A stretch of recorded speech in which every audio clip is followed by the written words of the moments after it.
কুঁজো বুড়ি ও ছোট্ট পাখির গল্প। এক গ্রামে ছিলেন কুঁজো বুড়ি, যিনি একলা তার ছোট্ট কুঁড়েঘরে থাকতেন। পরিশ্রম আর দয়ালু মন নিয়ে বুড়ি বনে কাঠ কাটতে যেতেন এবং সেই কাঠ বিক্রি করে জীবন চালাতেন। তার সহজ সরল জীবনে একদিন ঘটল এক মায়াময় ঘটনা, যা বদলে দিল সবকিছু। একদিন কাঠ কাটার সময় বুড়ি লক্ষ্য করলেন একটি ছোট্ট পাখি গাছের নিচে পড়ে আছে। তার ডানা ভাঙা।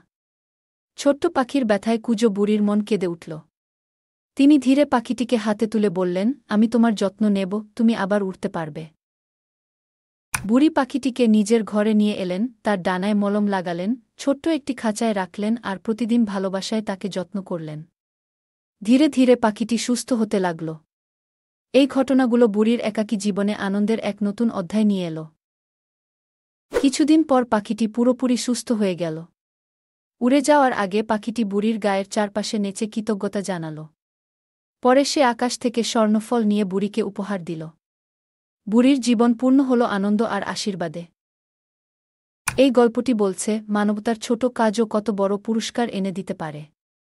তোমার আশেপাশে কেউ সাহায্যের প্রয়োজন মনে করলে তাদের পাশে দাঁড়াও। যদি গল্পটি ভালো লেগে থাকে, তাহলে আরও সুন্দর গল্প শুনতে আমাদের চ্যানেলে সাবস্ক্রাইব করো।